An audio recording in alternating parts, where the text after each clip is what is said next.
Greetings, NASCAR enjoyers, and welcome to the only Richmond race this year. Also, rare for any race event, we have a young kid giving off the command for the drivers to start their engines.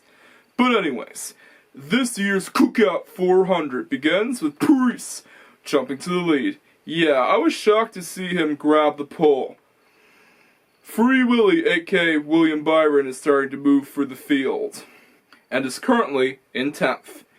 His teammate Chase Elliott is battling Brad Kay for 5th. If Priest wins, this will be a turning point for RFK.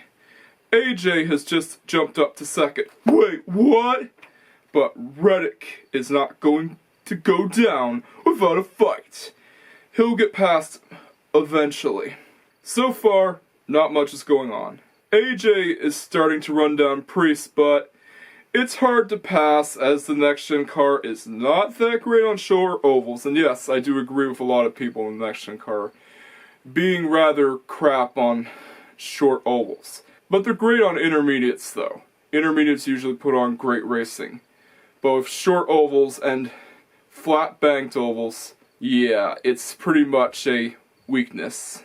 But the next-gen cars are still, yeah, I still like the next-gen cars though. It's just that they have never been great on short tracks. Jesse Love shoves Herps out of the way as he gets past him. Yeah, he seems to be getting better at the next gen. AJ and Priest continue to battle for the lead. Hamlin is also seen running behind one of the 3 cars from his team that he co-owns and managed to get past him. Free Willy comes down to pit road, and next to join in are Kyle Larson, aka Ichiban. I do not like calling him Lala. Ty Dillon, Nematode, Bushy, and Jesse Love. Even Hamlin comes down to pit road. Several more also join in. Oh wow, it sure is a busy pit road. Yeah, pit road is always busy in Richmond. Despite this, Priest stays out.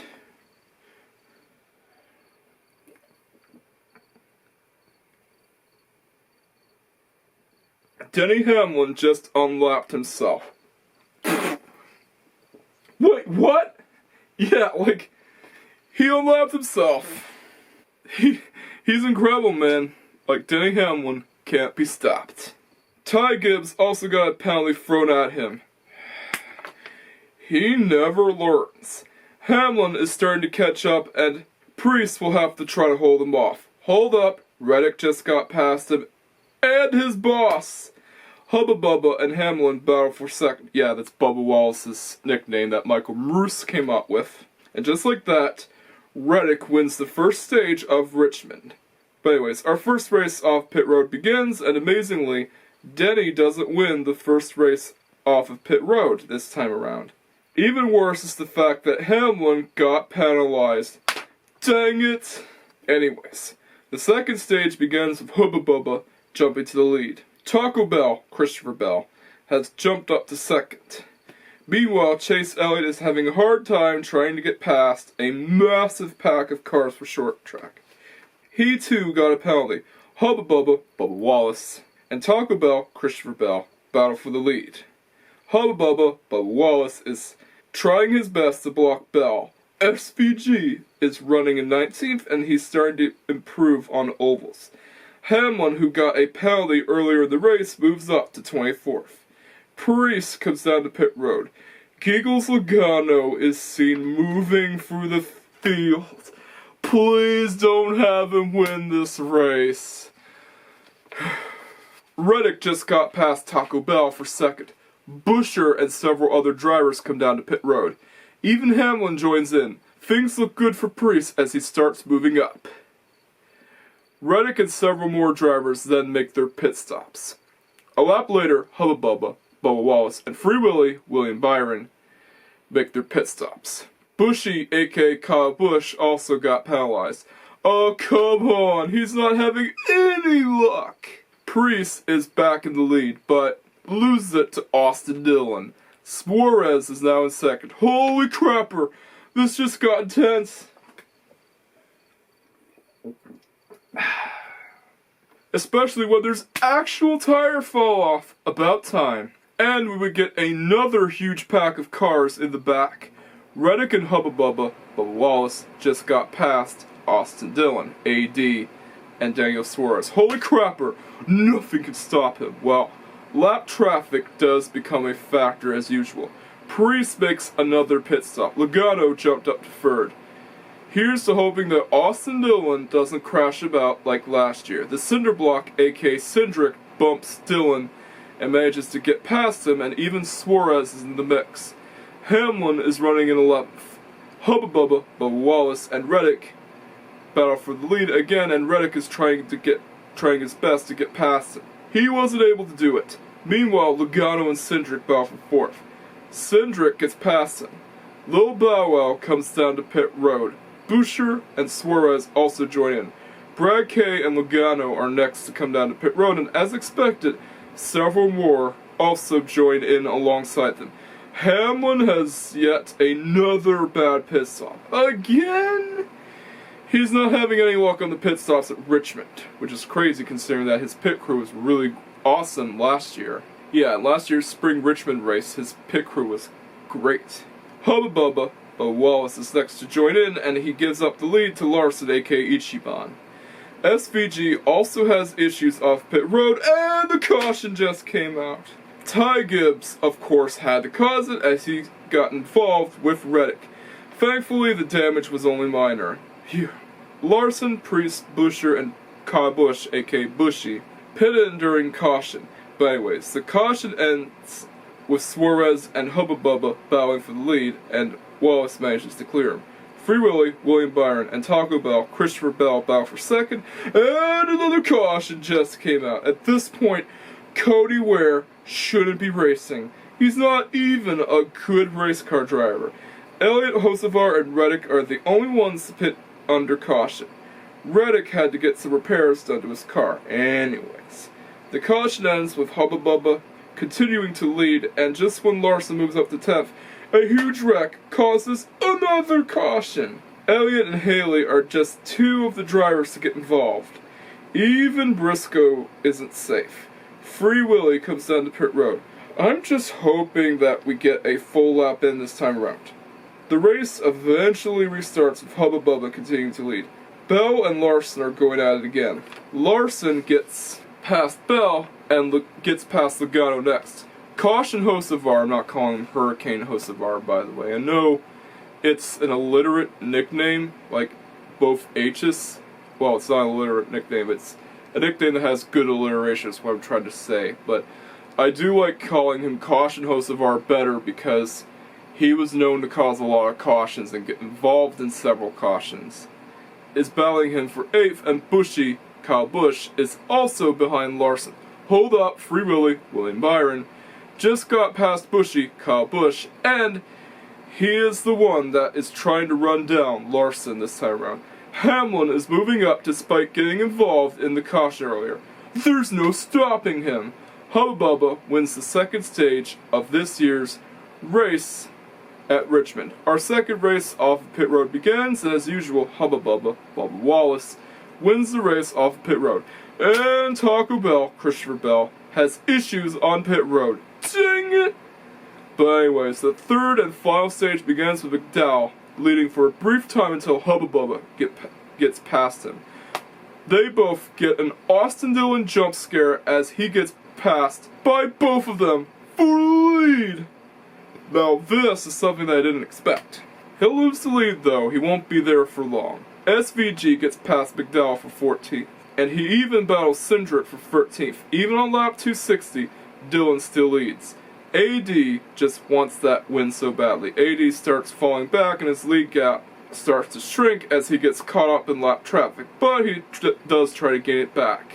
Hocevar comes down to pit road while AD continues to lead. Hubba Bubba, Bubba Wallace, comes down to pit road, and the wheel comes loose. Dang.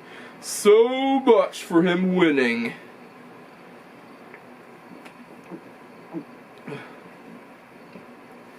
AD is next to come down to pit road. Oh, come on! Hubba Bubba, aka Bubba Wallace, gets a penalty for a loose wheel. Larson also pitted and Hocevar is now in the lead. Ty Gibbs's brakes start to overheat and catch fire. It's just one disaster after another, but it's a small fire compared to last year where Daniel Suarez's car caught fire and yeah, it was a disaster. Yeah, so it's a small fire. It's not much. Blaney overtakes Hocevar for the lead. Thank fudge, but AD is still right behind him. Hocevar comes down to pit road to make what would be his final stop of the day. AD is coming closer and closer to Blaney, and the two battle for the lead. Both have to deal with Cody Ware and Chastain, who unlaps himself. After an intense battle went underway, and yeah, it was really intense, by the way. It was the one thing that made this race not boring, by the way, because a lot of next-gen cars with short-track races are boring. Well, they're not very exciting to watch. They're mid. I prefer intermediate racing, to be honest with you. Dillon finally pulls away until he makes a sudden pit stop. Blaney starts losing grip from his right rear tire as he complains about it on radio. Yeah, his tires are getting destroyed. Lil Bow Wow, Alex Bowman, also made his pit stop. Brad K also makes his pit stop. With 41 to go, AD is trying his best to get past lap traffic while hanging on to his lead. You gotta be kidding me. Giggles Logano is in 6th and has gotten past Suarez. At this point, Hubba Bubba, but Wallace is no longer in contention to win the race, which is pretty bad because I really wanted Bubba Wallace to win, by the way. Blaney's tires get destroyed yet again, which causes Lil Bow Wow, Alex Bowman, to get past him. So far, it's been smooth sailing for Austin Dillon, even with Lil Bow Wow, Alex Bowman, behind him. Yeah, that's who I call Alex Bowman, by the way. It's a Michael Moose nickname that will stick to him. With 2 to go, it's now or never for AD to get an uncontroversial win at Richmond, and without crashing another driver, Austin Dillon wins again at Richmond. It gets an 8 out of 10 as it's not nearly as fun to watch as last year's races. A lot of next-gen short track races are not usually that great, by the way. Even the ones from winners that I usually like to see win are usually mid, like Denny Hamlin at Martinsville. Yeah, I'm glad they got the grandfather clock, but it wasn't a very exciting race to watch. And there weren't that many lead changes. But hey, I'll take it. Austin Dillon will get to keep his playoff spot this time around, which is good. So, good for him. But anyways, here's the link to last year's controversial race if you want to see it, and some bonus content.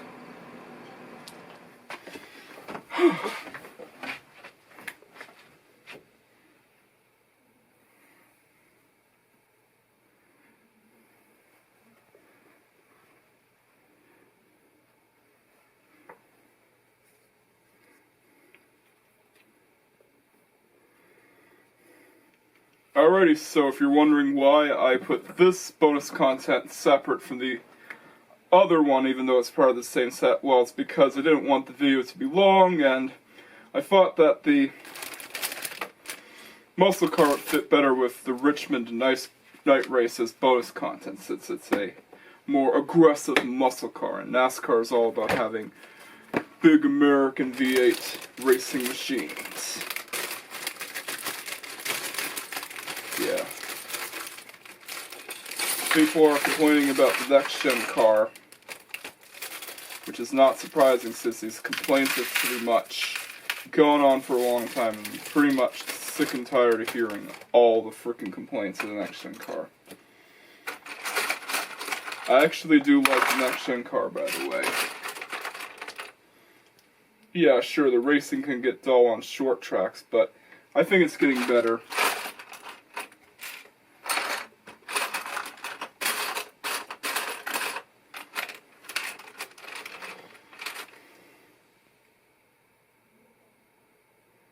Yeah, it's just that there's a myth surrounding that these cars are slow. Yeah, like a 670 horsepower rear-wheel drive racing car with slick tires is considered slow. Yeah, keep in mind, we live in a world where a 670 horsepower car is considered slow. But what do you expect, though?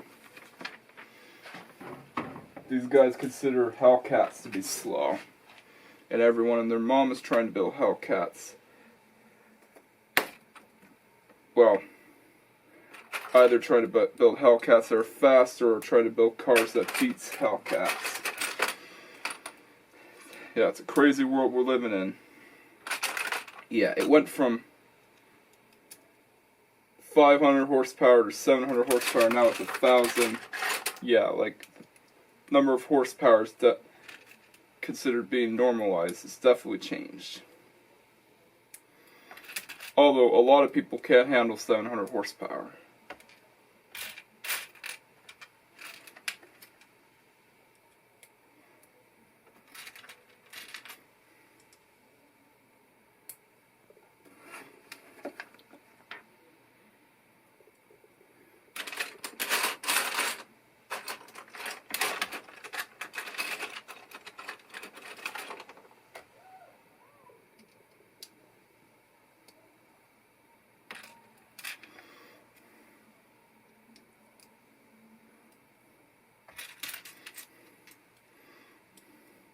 Yeah, this whole build takes 30 minutes, even with 2 of these cars.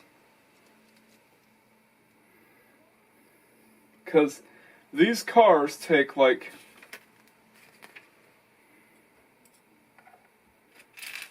16 to 17 minutes to build at max.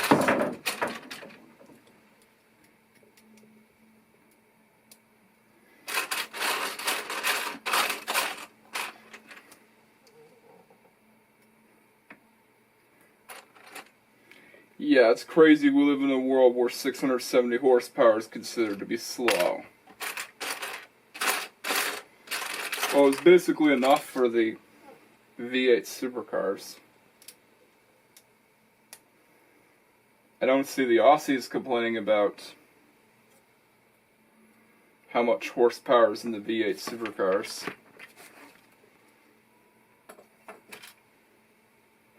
Even though the Aussies are all about horsepower and big V8s, just like the Americans.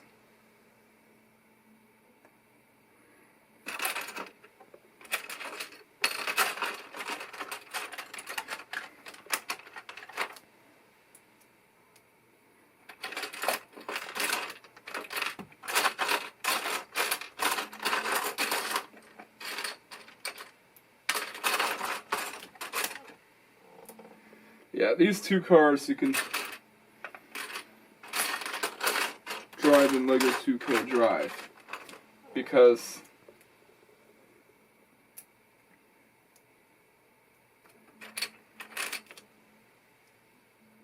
they are made specifically to replicate certain vehicles from the famed video game.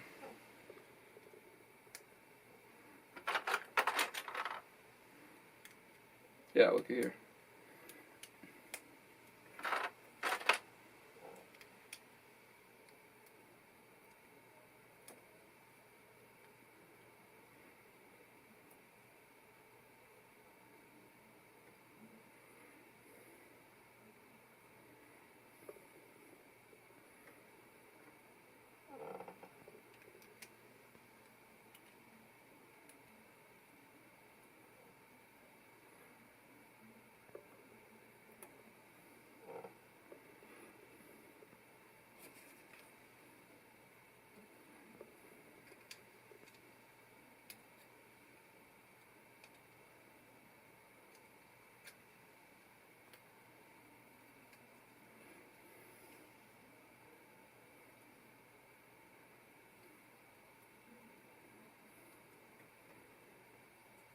Yeah, wrong end.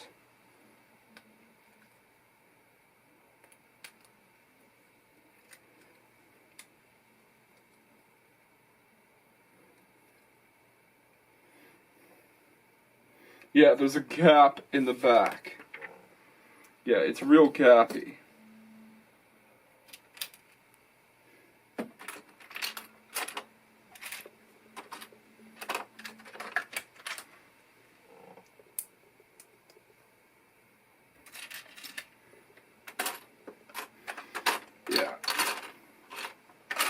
it's a great set for kids because at least you'll give them something to occupy for like a few minutes.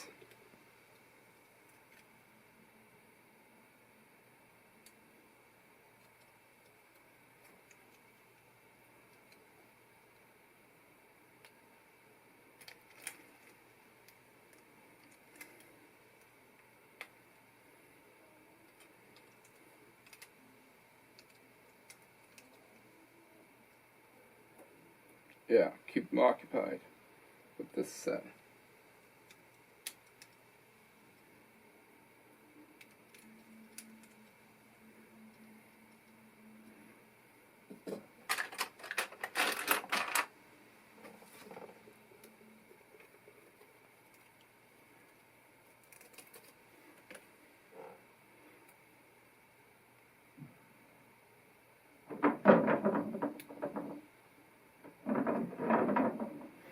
Yeah, in case you're wondering, yes, NASCAR next-gen cars are supposed to handle better than the Gen 4 cars. Yeah, it takes away the characteristics of stock car racing, but they're modern stock cars. They're not supposed to replicate older, outdated designs. They're supposed to be more modern machines that strive on being modern stock cars. Yeah, and that's what the next-gen cars do well at, being modern NASCARs. They also succeed in bringing in parity, something that wasn't achievable with Gen 4 and even Gen 6. Yes, even with the 550 package. The 550 package didn't actually work well for parity, because the NASCAR Gen 6 car wasn't designed around the 550 package. It was meant to have more horsepower than that.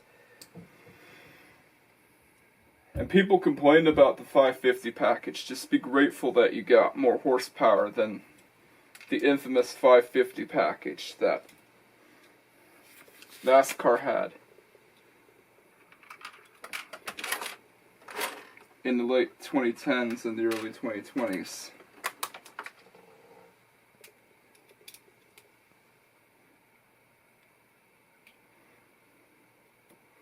Because if you ask me, the next-gen car does a better job at parity than the 550 package. The 550 package is just dreadful.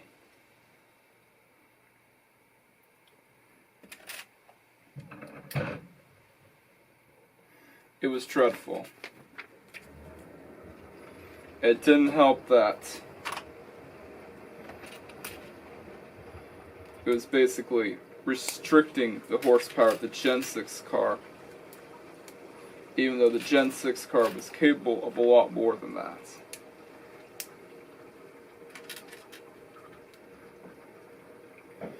So yeah, every race felt like a super speedway race. Yeah, like I basically want to break out this myth of more horsepower equals better racing. That is not the case. More horsepower doesn't always equal better racing. Just look at Formula 1. The cars in there have over 1,000 horsepower. They have all the horsepower in the world. But guess what? One driver will still dominate with the package. That's why I don't want NASCAR to increase the horsepower of the next-gen car, because it'll be like Formula 1 or the Jimmy Johnson era, where one driver will run away with the high horsepower package. Yeah, remember, NASCAR lived for the Jimmy Johnson era, and so did I. The Jimmy Johnson era was the reason why NASCAR ratings went down for a bit, because nobody wanted to see Jimmy Johnson dominate every single time. Yeah, I do believe that's the main reason why NASCAR insists on parity, because, well, Jimmy Johnson dominated. in the late 2000s. Yeah, more horsepower doesn't always equal better racing. It just means that someone will get away with the package.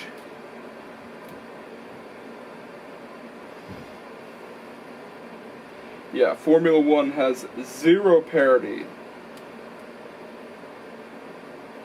And that's because dominance is still a thing in Formula One. Yeah, like, you're gonna get one driver that will dominate. And Formula One has always been about dominance and having the best of the best win. Yeah, so people complain about this, but really it's always been a thing in Formula One. You don't even need the DRS train to have drivers dominate.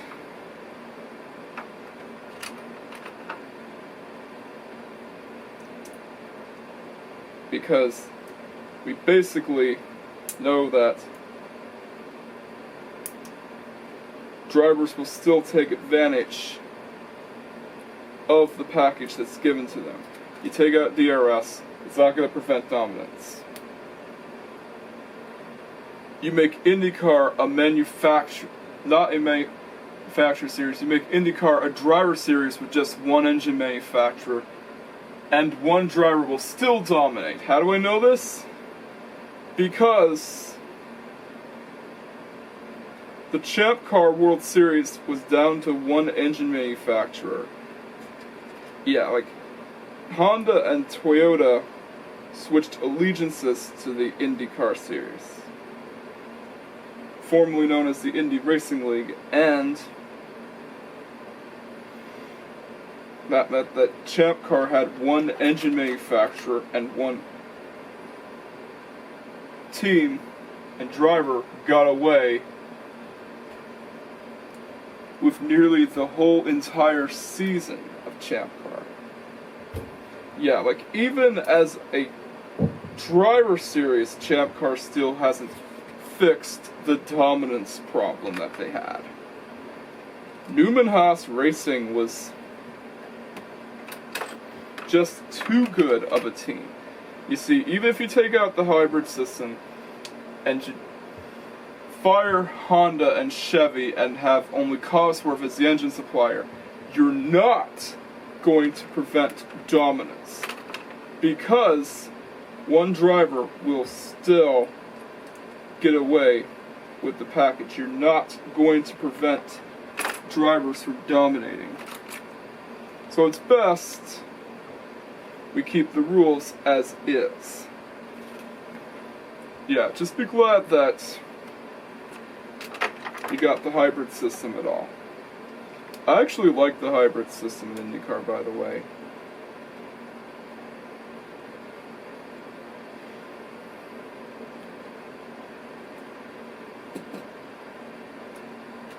It's a very cool system.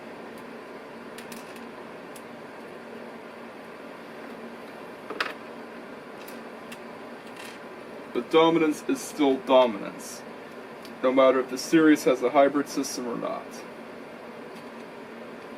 Yeah, like,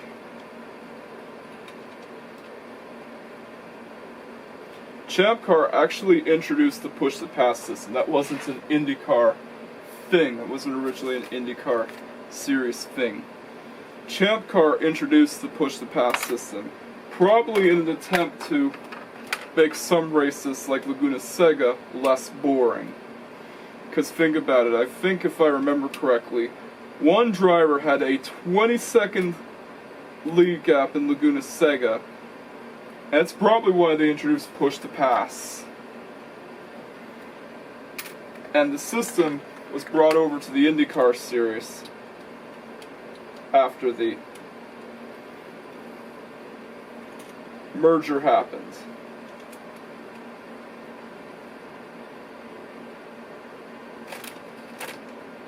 So yeah,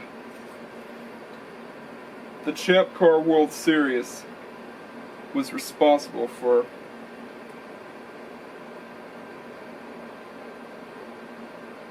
bringing over the push-to-pass system that we now commonly see in IndyCar.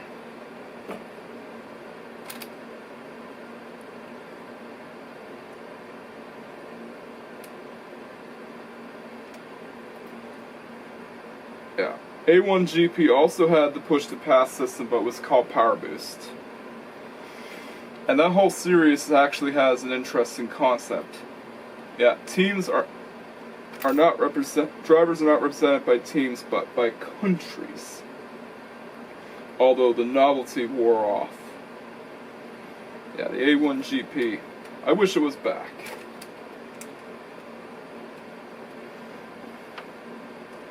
But the novelty kind of wore off, and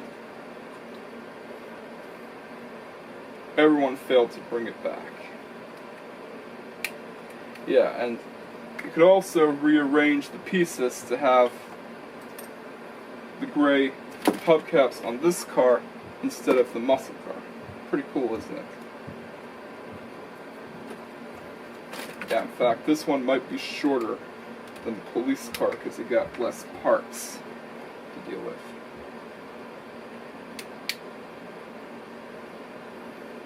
And just like that, we're finished with the muscle car.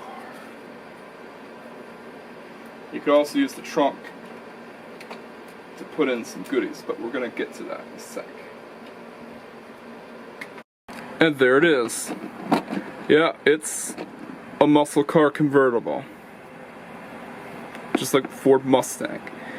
And just like the other set, you can put in the driver here, but unlike the other set, there's no removable cockpit piece. Just put her in there, and there you go. And the trunk can be used to store the stolen goods.